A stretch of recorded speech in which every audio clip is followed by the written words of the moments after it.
Hello students, SS में chapter 1 resources के exercise पढ़ेंगे। उसमें फर्स्ट क्वेश्चन है क्वेश्चन आंसर। उसमें first, why are resources distributed unequally over the earth. Resources earth में अनइक्वली क्यों डिस्ट्रीब्यूट हुए? तो उसका आंसर है the distribution of resources depends upon a number of physical factors like terrain, climate and altitude। Resources का distribution किसके ऊपर depend है? तो फिजिकल फैक्टर जो फिजिकली होता है उसके ऊपर, जैसे कि क्लाइमेट, टेरियन एंड अल्टीट्यूड के ऊपर डिपेंडेंट है। Then since this factor differs so much over the earth, और ये फैक्टर अर्थ में बहुत ही अलग है, the distribution of resources is unequal, और इसी वजह से रिसोर्सेज का डिस्ट्रीब्यूशन अनइक्वल हुआ है अर्थ पे। Understand the first question, then the second, what is resource conservation? Resource conservation means, answer was using resources carefully and giving them time to get renew। Resources को carefully use करना और उसको time देना वापस से renew होने को, उसको बोलते is called resource conservation. Okay, understand the second.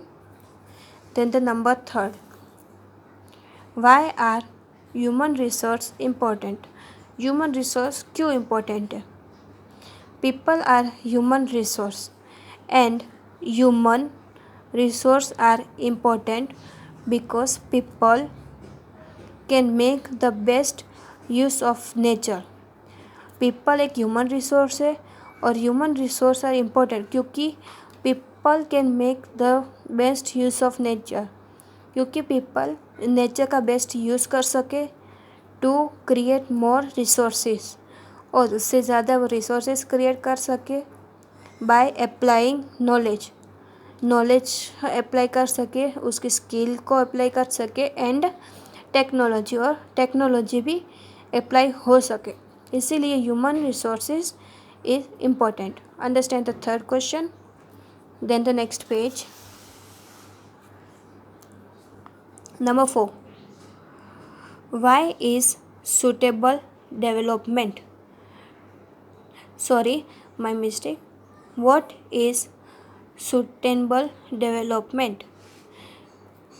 Answer was balancing the need to use resources and also conserve them for the future is called sustainable development। Balancing the need और to resources and use का मतलब कि future के लिए resources को balance रखना और संभाल के रखना, उसको क्या बोलते हैं? Suitable development. Okay, understand the question 4। Then your homework was assess practice question answer 1 time in notebook and learn. ये मैंने आपको क्वेश्चन आंसर्स करवाए, वो 1 टाइम नोटबुक में लिख के प्रैक्टिस करनी है और उसको लर्न करना है। Okay students, thank you.